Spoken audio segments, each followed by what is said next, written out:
네, 안녕하세요. 네, 이번에는 데이터베이스 해킹에 대해서 같이 학습하도록 하겠습니다. 어떻게 보면 가장 중요한 거죠, 이 데이터베이스가. 목차를 보면은 데이터베이스 해킹 컨셉, 해킹 실습, 해킹 사고 분석, 데이터베이스 시큐리티와 관련해서 말씀드리겠습니다. 여기에 시큐리티 솔루션, 예를 들면은 방화벽이라든지 시스코 라우터의 ACL 접근 제어라든지 패킷 필터링을 한다. 뭐 이런 것들이 여기 웹페이지가 있을 경우에 웹하고 와스가 이제 같이 이제 있다고 가정을 했을 경우에 원래 와스는 여기에 있어야 되겠죠. 여기에 있어야 되는데 일단 와스가 여기에 표현을 했습니다. 그럼 결국은 이 와스가 요 DB를 컨택을 하잖아요. 연결을 하잖아요. 요 DBMS에 각종 회원 가입을 한 DB라든지 모든 개인정보가 여기에 있어요. 그러니까 이러한 보안 솔루션들은 다 얘를 지키기 위한 솔루션이라고 해도 과언이 아닙니다. 여기에 있는 개인정보가 바깥으로 나가지 않게 DLP가 있다든지 그 다음에 네트워크 접근 제어를 통해서 어, 불필요한 이런 PC가 접근하는 거를 제어를 해주고 그 다음에 여기 인트루전 디텍션을 하고 그 다음에 탐지하고 차단하는 IPS까지 그런 행위를 하는 것들은 다 여기 이 중요한 개인정보 처리 시스템을 보호하기 위한 거라고 볼 수 있는 거죠. 자, 가장 많이 쓰는 데이터베이스는 오라클하고 MySQL, 마이크로소프트 SQL 서버, 포스트그레SQL 순으로 이렇게 되어 있습니다.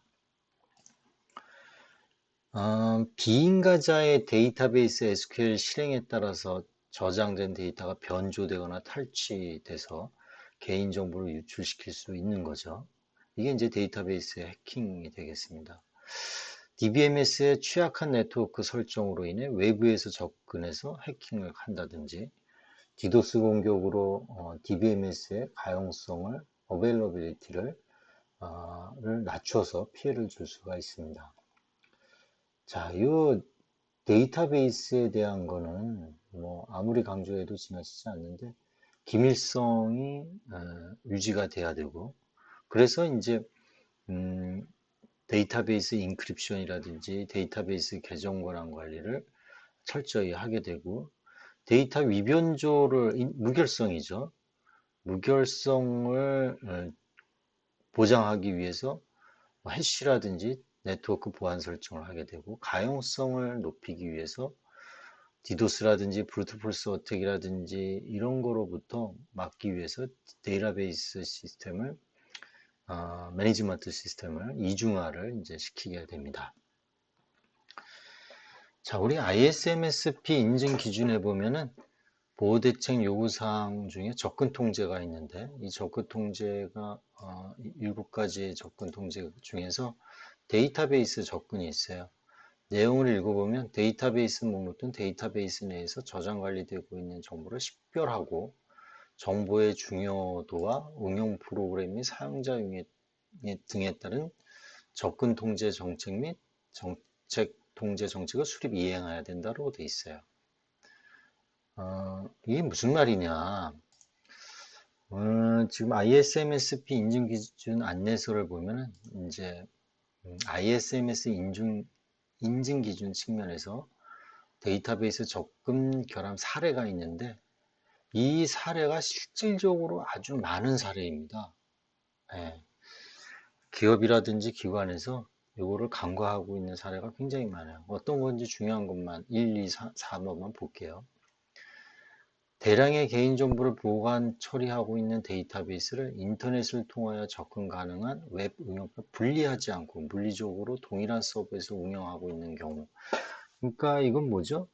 웹하고 왓스하고 데이터베이스를 같은 동일한 서버에서 운영하는 경우는 안 돼요. 데이터베이스는 내부망에 설치해야 됩니다. 여기 그림에서 잠깐 보이는 것처럼 데이터베이스 매니지먼트 DBMS가 운영되고 있는 거는 내부망이에요. 그러니까 여기 웹은 주로 DMZ 존에 이제 있게 되고, 사실 이 WAS도 내부망에 있어야 됩니다. 어쨌든 응용 프로그램에서 사용자는, 예를 들면 사용자는 인터넷을 거쳐서 이 웹페이지를 보는 거죠. 그 다음에 DB를 액세스할 때는 이 응용 프로그램이, 즉 WAS가 이렇게 해서 접근을 하는 거예요. 이 사용자가 접근을 직접 하게 만들지 않습니다. 응용 프로그램이 접근하게 만드는 거죠. 그래서 응용 프로그램 계정이 이제 필요로 하는 겁니다. 이따가 실습할 때 그걸 잠깐 말씀드릴게요. 자, 그런 얘기고요. 그러니까 데이터베이스를 DMZ 존에 있으면 아주 큰일 나죠. DMZ 존에 있으면 그건, 접근이, 해커가 아주 접근이 용이하고 먹잇감이 될 수 있는 거죠. 개발자 및 운영자들이 응용 프로그램에서 사용하고 있는 계정을 공유하여 운영 데이터베이스에 접속하는 경우, 이런 경우가 또 허다해요. 예를 들면 여기 이제 WAS 프로그램에서 WAS 프로그램이 이 DBMS를 쿼리하고 SQL 쿼리를 해서 그 응답에 대한 거를 웹페이지에 이제 뿌려주게 되는데, 그러면 이 WAS에서 동작하는 응용 프로그램의 계정이 필요로 합니다. 이 계정에 보면은 예를 들면은 뭐 루트로 돼 있다. 뭐 루트로 쓰면 안 되지만, 예를 들면 루트로 써 있다 그러면, 예를 들면 뭐라고 할까요? 루트 말고 W보안이라고 하죠. 여기에 사용되고 있는 계정이 W보안이다. 그럼 이 W보안을 이 응용 프로그램에 심어넣게 돼요. 컨피그레이션 설정 파일에 이제 집어넣게 되는데, 여기에 패스워드가 만약에, 그럴 리는 없겠지만 1, 2, 3, 4다 그러면 이 개발자하고 운영자가 W보안하고 이 패스워드를 공유한다라는 거예요. 공유해서 여기 이제 접속을 한다라는 얘기예요. 그런 얘기입니다. 그렇게 되면은 책임 추정성이 없기 때문에 절대적으로 안 됩니다. 그래서 개발자 운영자들은 이 DBMS를 에 대한 계정을 별도 관리를 해야 된다. 이게 공용으로 사용하면 안 된다. 응용 프로그램 계정과 그런 얘기가 되겠습니다.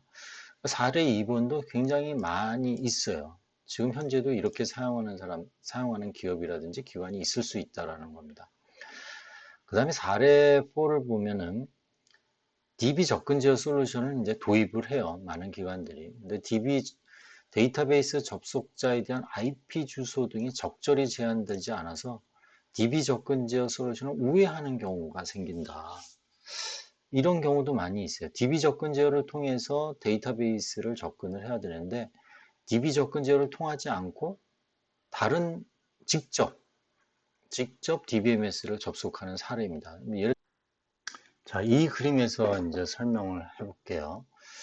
자, 이 그림에서 보시면 웹페이지는 요 DMZ 존에 있고 공용 IP를 씁니다. 퍼블릭 IP죠. 그 다음에 이 WAS, 여기서부터는 내부망이에요. 그래서 사설 IP로 되어 있어요.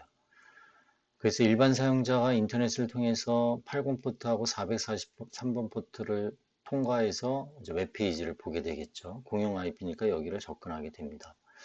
자, 이 공용 IP는 WAS에게 DB 조회를 하고 하는 거를 이제 의뢰를 하게 되고, 이 WAS 프로그램은 이와 같은 그 설정 파일을 이용을 해서 이 DB를 접근하게 되는데, 이 DB 서버는 IP 주소가 이렇게 되고요. 사설 IP죠. DB 네임은 예를 들면 웹팩이다. 그리고 DBMS는 MySQL을 쓴다라고 가정하겠습니다. MySQL의 DB 네임이 웹팩이다.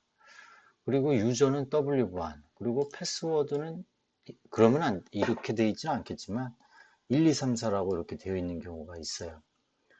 이 패스워드도 암호화 시켜서 사실은 설정 파일에 넣어야 됩니다. 근데 대부분은 아니지만 소수 기업은 이렇게 평문으로 이렇게 패스워드를 갖고 있어요. 그래서 이 계정을, 이게 응용 프로그램에서 쓰는 계정인데 이거를 공용으로 사용을 해서, 예를 들면은 개발자라든지 운영자들이 사용을 하는 사례가 있다라는 겁니다. 그래서 절대로 이렇게 생각하면 안 되겠죠. 자, 그래서 이렇게 접근을 해서 SQL, MySQL 예를 들면 쿼리를 해서 그 응답을 받아서 이제 일로 이제 넘겨주게 될 겁니다. 자, 그 다음에 보통 이 DBMS에 대한 걸 잘 지키기 위해서 뭘 사용하죠? DB 접근 제어라는 걸 사용을 해요. 그래서 여기 DB 접근 제어 또 IP 주소는 192, 128, 10에 20이고 와스는 10에 12라고 가정을 했을 경우에 이 DB 계정을 보면은 DB 계정에 로컬, 바로 이 로컬이죠. 로컬에서 루트로 들어오는 사용자와 그 다음에 192, 168, 10번대에서 들어오는 루트가 아니라 여기는 W 보안이 되겠네요. W 보안 계정을 이렇게 등록을 해 놓습니다. 그러니까 우리가 일반적인 계정 하면은 로긴 아이디하고 패스워드만 생각을 하는데 이 DB 계정은 로긴 아이디와 and IP 주소, 그 서버의 IP 주소까지가 계정이다라고 봐야 됩니다. 여기에 따른 이제 패스워드가 이제 있는 거죠.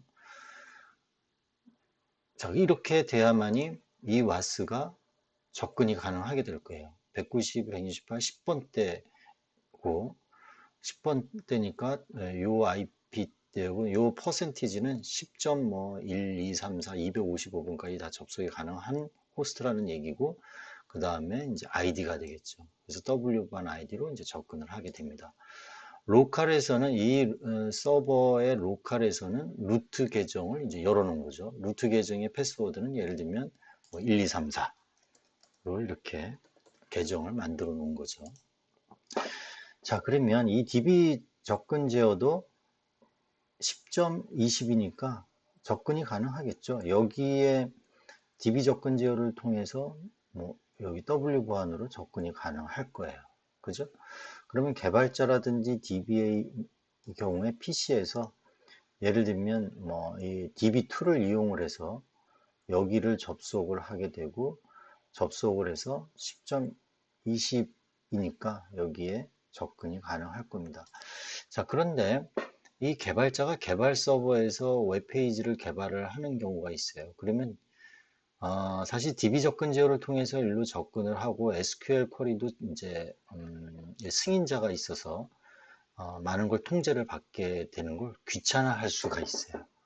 그러면 어떻게 되죠? 이 개발자는 개발 서버에 당연히 시큐어 쉘이나 뭐 이런 걸 통해서 로gin이 가능하고 이 개발 서버에서 우회 접근을 해버리는 경우가 있다라는 겁니다. 왜냐하면 여기에 10번대가 연결이 되게 해놨잖아요. 그러니까 여기도 10번대잖아요. 그러니까 SQL 쿼리문을 바로 날릴 수 있다라는 거예요. 여기를 통하지 않고.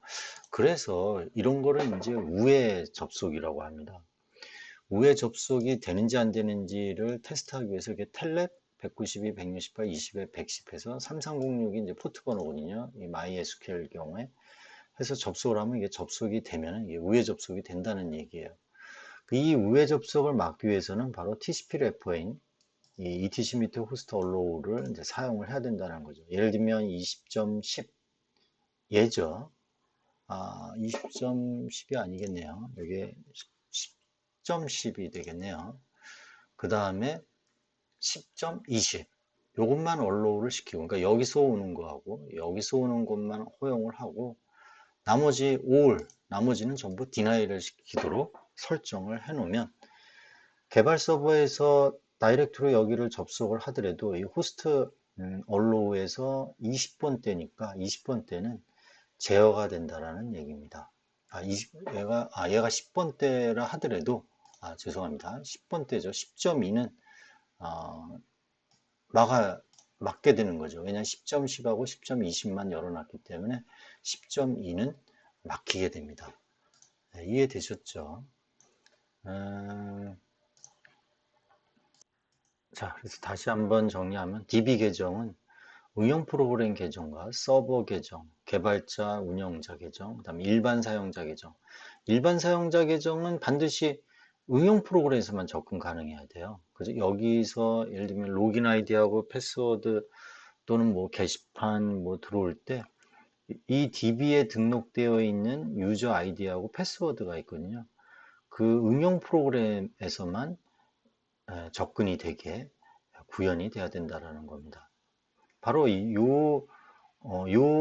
계정을 통해서, 이 응용 프로그램 계정을 통해서 일반 사용자의 계정이 들어오면 그걸 아규먼트를 받아서 이제 쿼리를 하게 되는 거죠.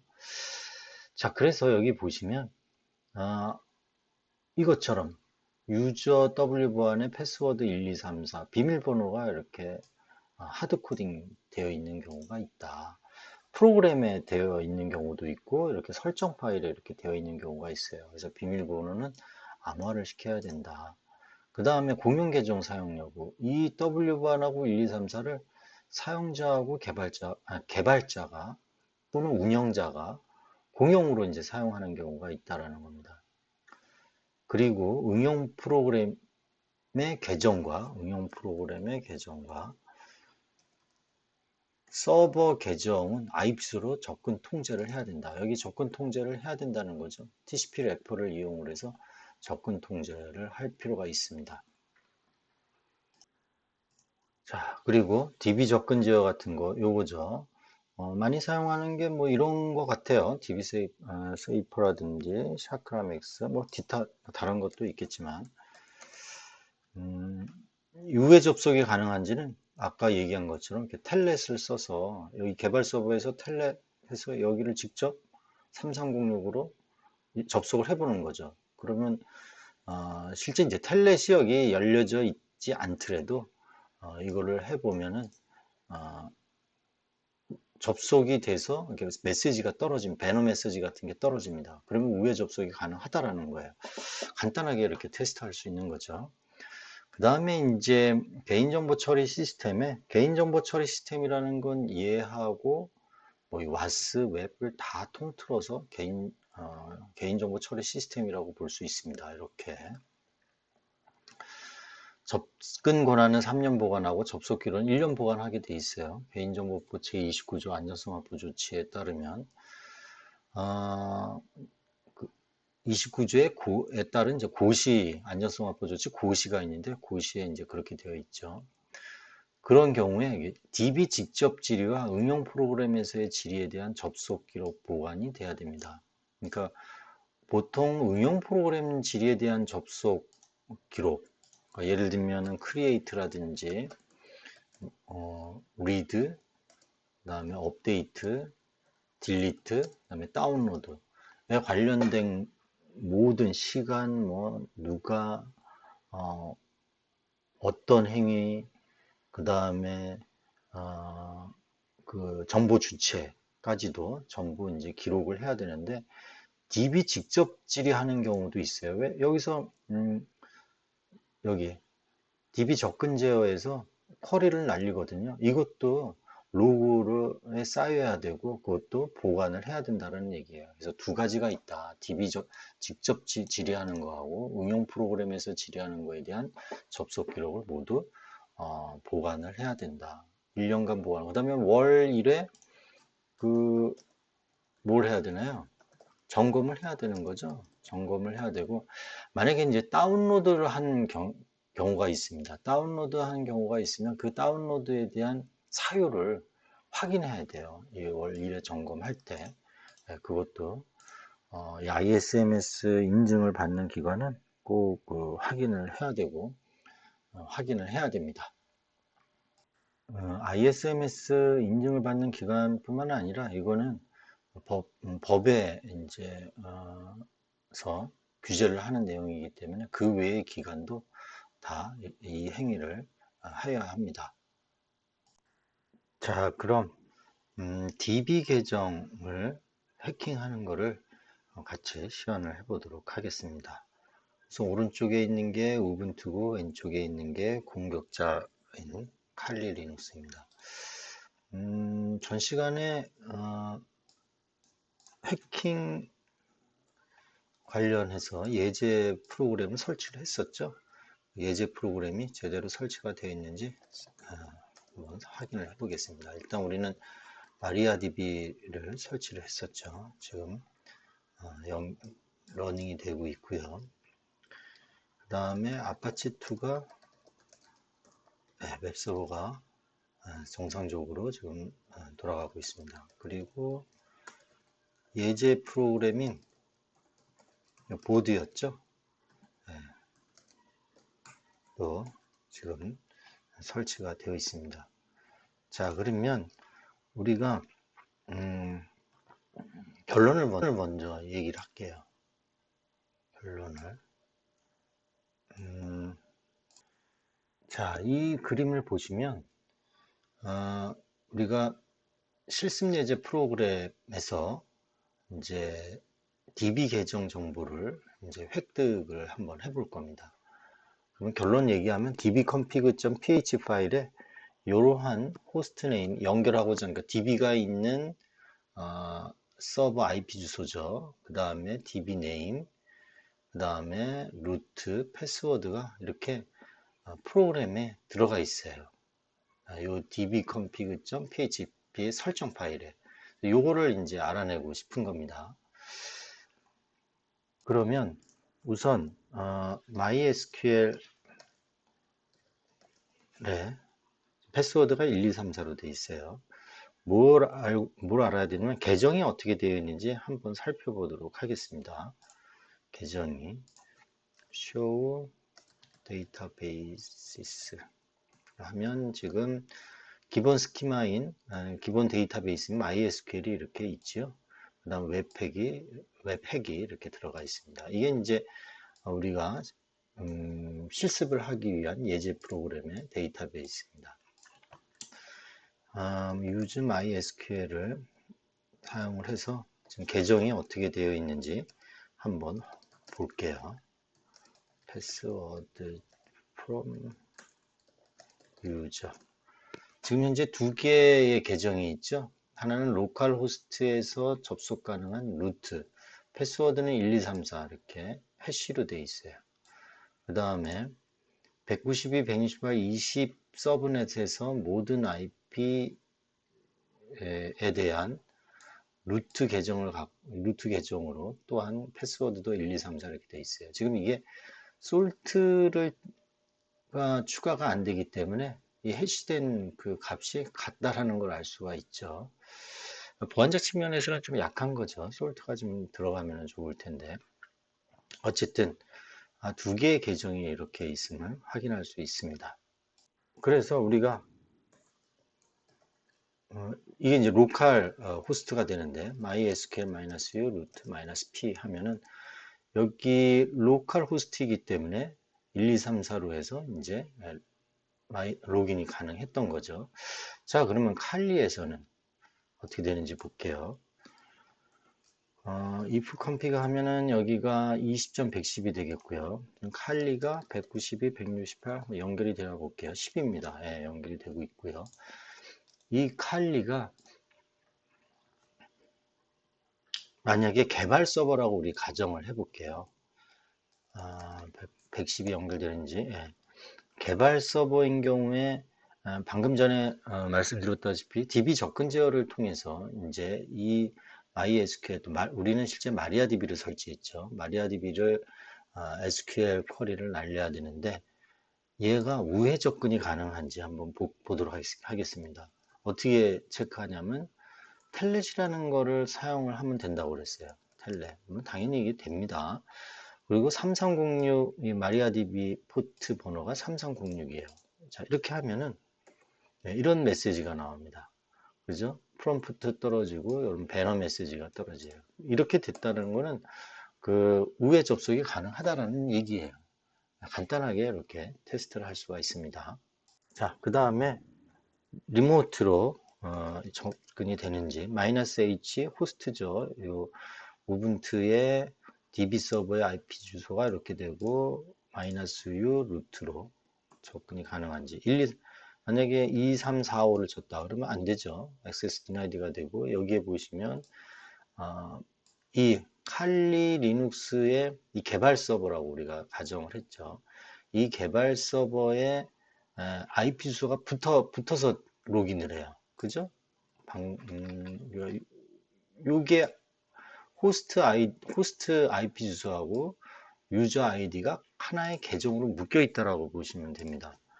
자, 그래서 다시 1, 2, 3, 4였죠? 자, 하면은 이렇게 접근이 되는 걸 알 수가 있습니다. 그죠? 그 다음에 use MySQL 그래서 select host user password from user. 네. 뭐가 잘못됐나요? 패스워드가 잘못됐네요. 패스워드.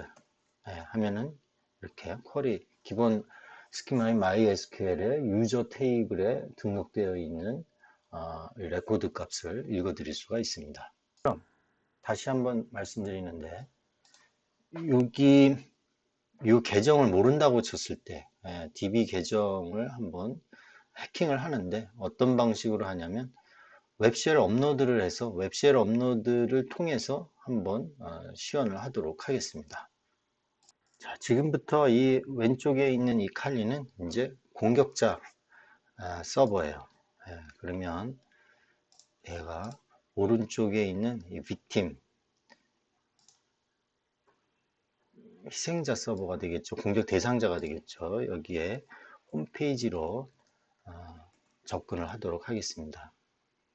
이게 지금 HTTP로 접근을 해야 되는데 얘가 지금 SSL 보안 서버가 지금 설치가 되어 있을 겁니다. 그래서 지금 HTTPS로 리다이렉션 되는 걸 확인할 수가 있습니다. 어쨌든 자, 여기서 우리는 로그인을 할 때 SQL 인젝션 공격에 의해서 로그인을 하도록 하겠습니다. 이렇게 SQL 인젝션을 하면 우리 로그인이 됐었죠? 자, 로그인이 지금 가능합니다. 자, 그러면 게시판에서 우리 PHP 웹쉘 업로드를 해보도록 하겠습니다. PHP로 만든 웹쉘 업로드를 해보도록 할게요. 자, 여기 게시판에서 글쓰기를 해서 서버 공격 웹쉘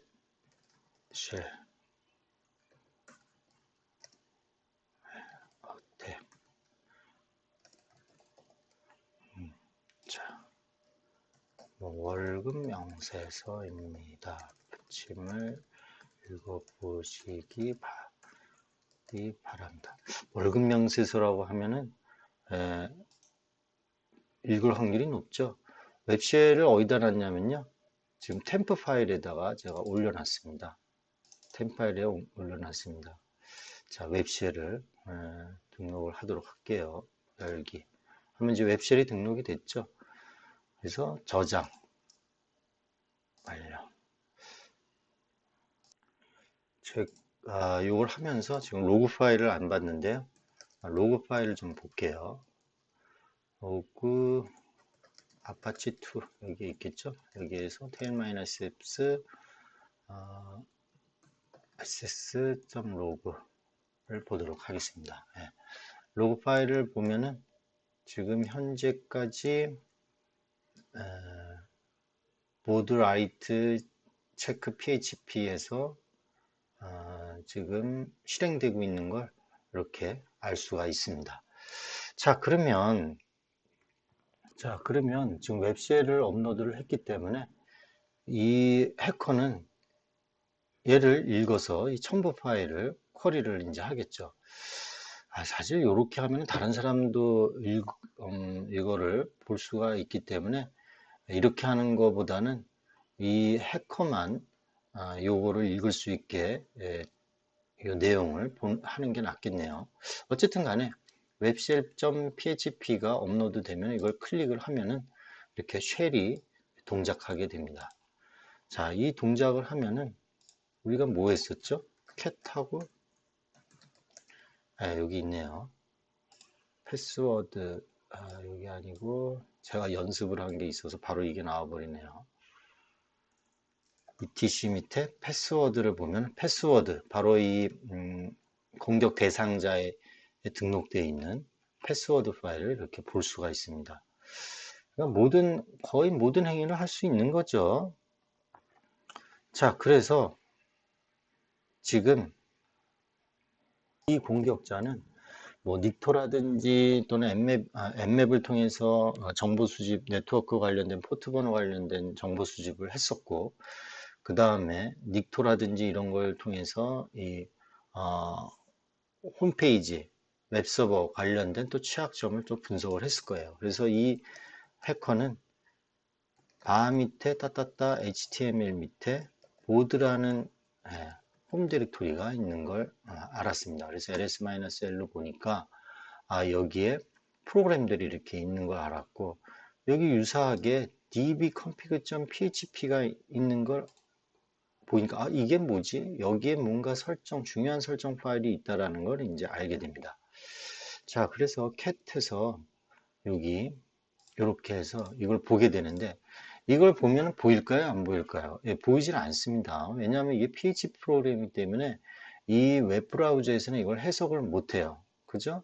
HTML하고 뭐 CSS 그것만 해석을 하지, 요거는 해석을 못하기 때문에 캣을 하더라도 보여지질 않아요. 여기 이제 쿼리 되어 있는 거를, 쿼리를 지금 보여주고 있죠. 그런데 이거를 오른쪽 마우스 클릭을 해서 뷰 페이지 소스를 보면 이게 이제 보이는 거예요. 소스가 넘어오니까. 그래서 여기에 보시면 지금 호스트는 이 DB를 접속하는 요 설정 파일을 보실 수가 있습니다. 로컬 호스트에 웹팩이라는 DB를 접속을 하고 그 DB의 계정은 루트고 패스워드는 1, 2, 3, 4구나 라는 것을 알 수가 있습니다. 이거 굉장한 해킹이죠. 그래서 뭡니까? 이 해커는 실제 이런 식으로 만약에 이게 이제 요 IP 주소로 접근이 가능하다는 이제 가정이죠. 그래서 1, 2, 3, 4로 하면은 그 DB에 접속을 할 수가 있습니다. 예, 이와 같이 DB와 이제 연동이 되었을 때 DB를 이제 해킹하는 실습을 해보았습니다. 예, 수고하셨습니다.